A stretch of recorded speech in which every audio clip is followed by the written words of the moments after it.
Welcome to my channel. Assalamualaikum warahmatullahi wabarakatuh. Alhamdulillah, puji syukur kehadirat Allah Subhanahu wa Ta'ala, yang mana kita dapat berjumpa kembali di channel Adibaku dalam keadaan sehat walafiat. Kedua kalinya, sholawat dan salam semoga Allah limpahkan kepada junjungan kita Nabi besar Nabi Muhammad SAW, dan semoga kita semua mendapat syafaatnya kelak di yaumul qiyamah. Amin. Para audien Adibahku yang dirahmati Allah, semoga para pendengar Adibahku diberikan rezeki yang barokah, halal dan melimpah, dan kesehatan yang sempurna. Maka pada channel kali ini akan membahas tentang bagaimana kita untuk menata hati mengikuti takdir-takdirnya Allah. Maka marilah kita sama mendengarkan kajian Gusba yang akan membahas tentang tema tersebut. Semoga bermanfaat. Apabila ada salah dan kata, mohon dimaafkan. Akhir kata, wassalamualaikum warahmatullahi wabarakatuh. Selamat menikmati dan selamat penonton. Sungguh-sungguh Allah sangat ridho ketika seorang hamba itu makan ketika sesuap nasi dia muji Allah, ketika minum seteguk nasi dia muji Allah. Itu kalau orang diridhoni Allah itu wali betul. Itu untuk jadi wali itu gampang, kamu makan ridho, kamu ninjak buminya Allah ridho seneng, kamu hidup keseharian aman seneng. Nah ini supaya sampean kita semua ngaji betapa panduan Rasulullah untuk menggapai ridho Allah itu banyak yang keseharian sekali. Saking kesehariannya banyak dalam hadis dan itu sahih. Nabi menyebut hal-hal yang keseharian. Hatta ma tas'alu fi fimra'atika, kamu punya uang kemudian istri kamu bisa makan, itu ibadah. Bahkan sebagian ibadah itu dicontohkan Nabi yang akhirnya diprotes sahabat. Yaitu wafi buti ahadikum sodakoh, kamu menggauli istri kamu itu ya sodakoh. Sampai sahabat bilang yang benar ya Rasulullah, ayati ahaduna syahwatahu wa huwa lahu ajrun, masa urusan biologis, urusan syahwat kemudian dia dapat pahala. Nabi menjawab, alai salawadu aha fi haramin akana alaihi wisrun. Bagaimana kalau dia meletakkan ke yang tidak benar, itu kan dosa. Nah, hal-hal seperti ini yang saya ingin teman-teman semua, saya juga agak ingin ngaji demi Anda juga agak ingin. Itu dosa sekali ngaji kok pesanan kelompok tertentu itu enggak boleh. Islam itu untuk semua. Jadi ya cuma karena di depan saya jenengan ya seakan-akan jenengan korbannya. Itu ada ilmunya dalam usul fikih itu. Jadi orang itu harus ngaji usul fikih. Nama yang disebut, mungkin Mas Sufyan masih ingat zaman ngaji usul fikih. Nama yang disebut itu tidak jaminan sebagai prioritas perintah. Jadi misalnya gini, kebetulan yang di depan Nabi itu Abu Dzar. Nabi ya bilang, ya Aba Dzarin ini uhibbuka misalnya, atau ya Mu'ad ini muhibbuka, atau ya Aba Hurairah ini uhibbuka misalnya. Banyaklah riwayat yang Nabi nyebut ya Aba Dzarin, ya Mu'ad, ya Aba Hurairah. Kemudian misalnya Nabi meneruskan khitab, ini uhibbuka, saya mencintai kamu, fakul dubur sholatin, atau sebagian riwayat disebut fala tada'an la dubura kulli sholatin, Allahumma inni ala dzikrika wa syukrika wa husni ibadatik. Saya mencintai kamu, siapa saja. Mu'ad bisa, Abu Dzar bisa siapa? Saya mencintai kamu, mohon kalau habis sholat kamu jangan lupa wiridan Allahumma a'inni ala dzikrika wa syukrika wa husni ibadatik. Ya Allah, tolong kami permudah supaya mudah ingat engkau. Anda tidak bisa mentang-mentang, wong nama saya Parmin, nama saya Purnomo, itu yang diperintahkan Mu'ad misalnya. Jadi yang disebut satu, tapi khitab itu untuk siapa saja. Saya teruskan ya. Jadi saya mohon semua kita melakukan kebaikan itu, kalau dalam kaidah fikih disebut al yakin la yuzalu bisyak. Banyak kebaikan yang kebenarannya itu 100%. Tidak punya efek samping ke pihak lain, ke kelompok lain, ke komunitas lain. Yaitu tadi misalnya Anda makan dan itu murah sekali, hanya butuh satu piring. Setiap punyaan kamu muji Allah, setiap minum kamu muji Allah. Itu redaksinya Rasulullah SAW disebut Allah sangat ridho ketika seorang hamba makan, kemudian dia memuji Allah, atau minum kemudian dia muji Allah. Logikanya gampang. Negara seperti ini yang kamu harapkan bentuknya kayak apa, mertua, ipar, komunitas, tetangga, itu nyata terjadi itu kan belum pasti. Sementara yang mesti terjadi adalah kamu butuh makan, kalau tidak mati. Butuh minum, kalau tidak mati. Butuh bumi yang nyaman ditempati, kalau tidak kita juga mati. Sebab itu Allah kalau menyebut nikmatnya itu hal-hal yang keseharian. Alladzi at'amahum min ju'. Allah itu siapa? Allah itu yang menciptakan kamu bisa makan. Tidak berlebihan. Allah itu yang menciptakan kondisi sosial itu ideal. Zaman Nabi itu ya ada orang munafik. Orang-orang pilihan Allah itu juga diuji orang sekelilingnya yang macam-macam. Semua diuji sesuai konteks zaman dan waktu. Nah, tapi ada ibadah-ibadah yang selalu disarankan Nabi. Sampai Nabi itu pernah ditanya, ayul islami khairun ya Rasulullah, Islam terbaik itu gimana? Jawaban Nabi itu unik. It'amut to'am. Islam terbaik itu ya makan-makan, yang santai-santai. Ketika Allah menyebut beberapa kebaikan, falak tahamal aqobah, wa ma adrokan apa? Mal aqobah. Terusannya apa? Fakku rokobah. Terusannya apa? Au it'amun fi yaumin di masubah. Ya itu acara makan-makan itu juga Islam. Kenapa? Ya bayangkan kalau tidak ada makanan, kita mati kan? Kondisi sosial tidak ideal itu Anda masih gak apa-apa. Tapi kalau Anda tidak makan, Anda tidak minum, kamu punya istri cerewet masih bisa hidup, punya mertua cerewet masih bisa hidup. Tapi kalau tidak makan bisa mati. Berarti penting mana istri sama makan? Penting mana? Makan. Semoga istri Anda dengar, nanti kamu disuruh makan tapi pulang deh. Itu kalau dibahasakan makan masih memahami. Penting mana nasi satu piring dengan istri. Nggak ada nasi mati, nggak ada istri belum mati. Penting mana? Gak berani jawab kan? Nah, ternyata Anda ada garang kan di depan istri. Jadi saya mohonlah, mungkin Mas Sufyan Sauri tadi yang bisa bantulah. Teman-teman tuh ngaji yang keseharian saja. Karena kita nyari ridha Allah itu berdasar firman Allah. Dan firman Allah itu menyebut keseharian itu riang, gampang. Yaitu tadi misalnya, wa min ayatihi manamukum bil-laili wan-nahar. Termasuk ayat-ayat Allah itu kamu tidur. Maka dulu itu ada guyonan, ada tokoh Mu'tazilah, kelompok dalam Islam yang berpikir manusia itu bisa menentukan ikhtiarnya sendiri. Karena saya bisa duduk, ingin berdiri, berdiri. Karena kelompok ini nggak terima kalau semua kehendak Allah, nanti bagaimana kalau semua kehendak Allah kok ada hisab ya, ada sanksi. Lucunya itu dia akhirnya, ini cerita ya, mencintai seorang perempuan, cantik sekali. Dan itu dia menjadi ahli sunnah itu oleh hal-hal yang sepele.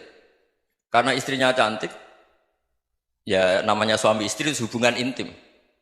Terus ditanya, Mas, masih ingin lagi? Masih. Silahkan diulang lagi. Wah ya tidak bisa. Katanya manusia bisa menentukan yang diinginkan. Itu tobat itu. Itu nggak bisa ditobatkan Mas Sufyan Ats-Tsauri. Orang cantik yang mudah nobatkan orang itu orang cantik.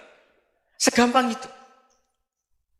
Akhirnya kita tahu, makanya kalau dalam kitab Hikam itu disebut al-aqil mayyakul madza yaf'alu wa hubi wal ghafil mayyakul madza af'al.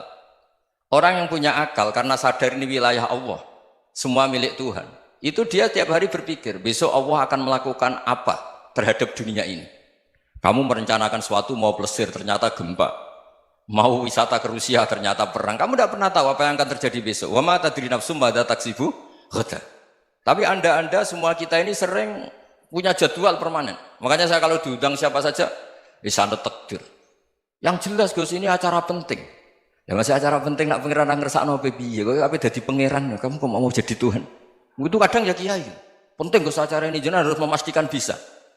Loh kamu itu yang ngajarin tauhid, sesuatu itu biadillah kok bilang-bilang apa pasti. Kalau maksa terus tak tobatkan loh kamu kata saya. Ya kalau gitu Gus bilang insya Allah. Wah itu hati saya, fisik saya, roh saya sudah bilang insya Allah. Tidak usah kamu latih kata saya. Nah hal-hal tauhid keseharian itu gampang sebetulnya. Wal ghafil yaqulu madza af'al. Tapi orang yang lupa Allah dia setiap hari bilang besok apa? Kita bisa melakukan apa? Seakan-akan dia itu aktor, dia penting, dia subjek permanen, dia. Padahal kita ini hanya objek kehendak Allah Subhanahu wa taala. Karena kita yakin sesuatu yang terjadi di alam raya ini kita tidak bisa apa-apa. Makanya saya sering ngaji, sering bilang saya. Ketika Anda mensifati Allah, dia yang menghidupkan. Sudah itu tanamkan, sehingga ketika kita mati, santai saja.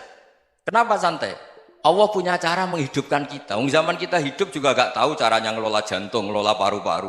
Kamu juga gak tahu ngelola oksigen yang tidak beracun, tidak ngandung polusi. Tahu-tahu hidup. Gak ingin tua ya tahu-tahu tua, gak ingin mati tahu-tahu mati. Selama ini kita hidup juga gak tahu apa sebetulnya.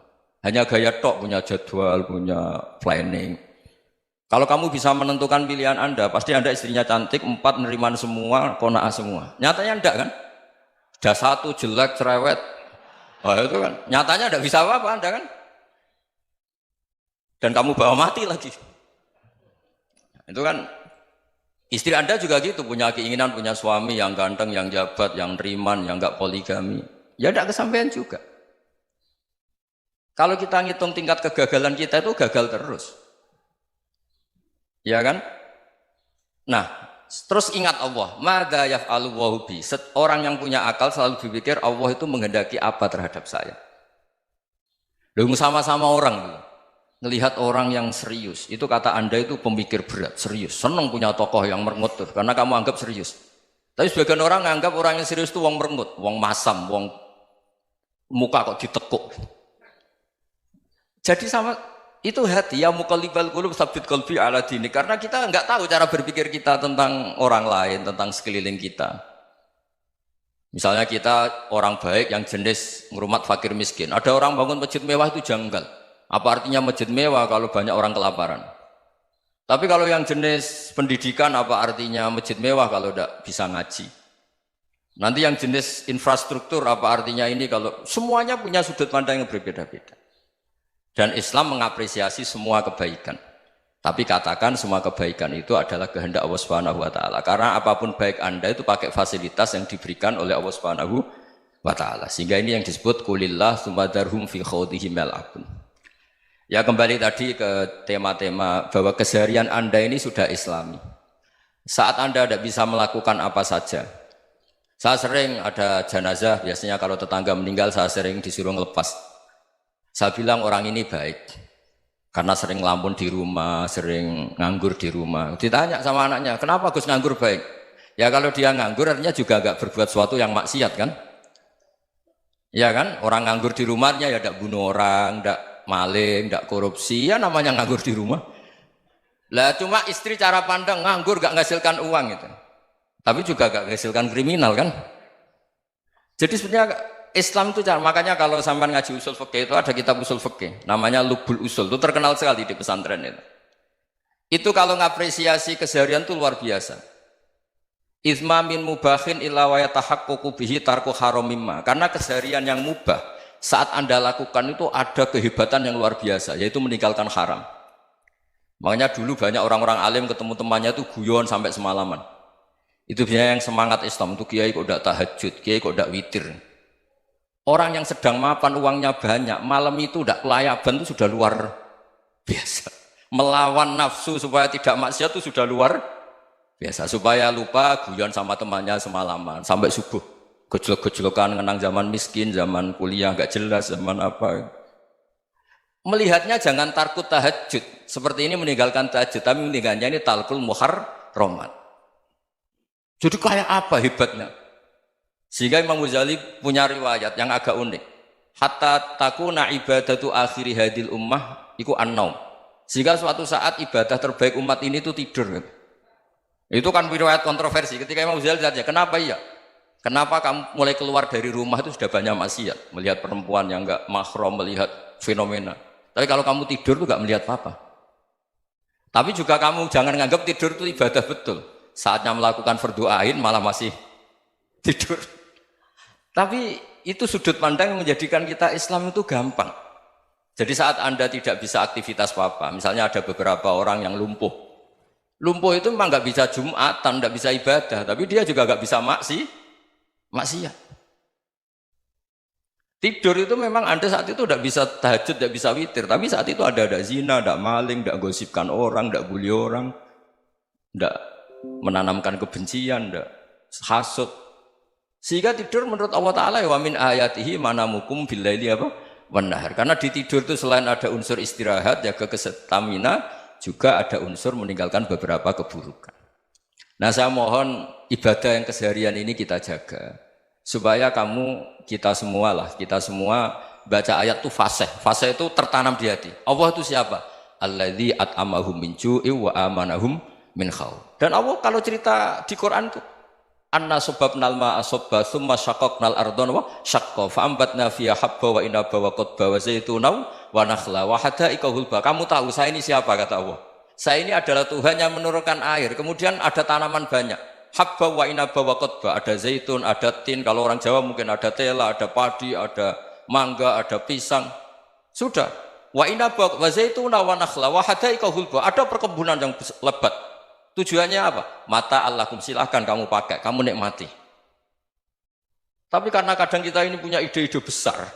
Tadi untuk syukur saja nunggu punya istri riman, rumah baik, tetangga baik, komunitas baik, semuanya baik baru syukur. Lama-lama nanti ada di surga, syukurnya nunggu surga paling kelas A. Itu sudah ada yang menghuni Rasulullah, kamu nggak boleh di situ.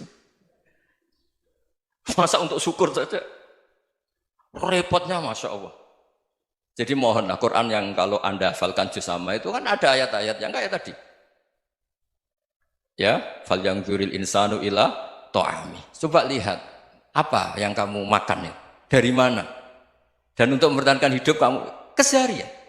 Jadi jangan kira ibadah itu harus membentuk komunitas yang versi Anda.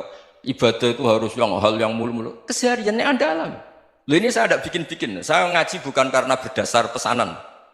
Itu ayat yang saya baca kan betul ada ayatnya kan. Fal yang dzuril insanu ila ta'ami. Anna sababnal ma'a sabba tsumma syaqqaqnal arda syaqqa fa ambasna fiha habba wa inaba wa qadba wa zaituna wa nakhla wa hada'iqa ghulba. Terusannya apa? Mata'al lakum, silakan kamu nikmati. Mata itu silakan kamu nikmati. Ya kayak sampean dikasih hidangan ya makan. Ya sudah makan. Habis makan ya minum. Habis itu ngantuk ya tidur. Ya sudah normal-normal saja. Kayak apa indahnya Islam. Tapi Anda mencari Islam yang gimana lagi? Nah itu yang diajarkan guru-guru kita, diajarkan sanad kita sampai Wali Songo, sampai Rasulullah SAW. Bahwa pada akhirnya ada jihad, ada perang. Itu dulu memang perang, bukan membunuh. Beda. Dulu kita dijajah Belanda ya perang, dan itu normal karena kita dijajah.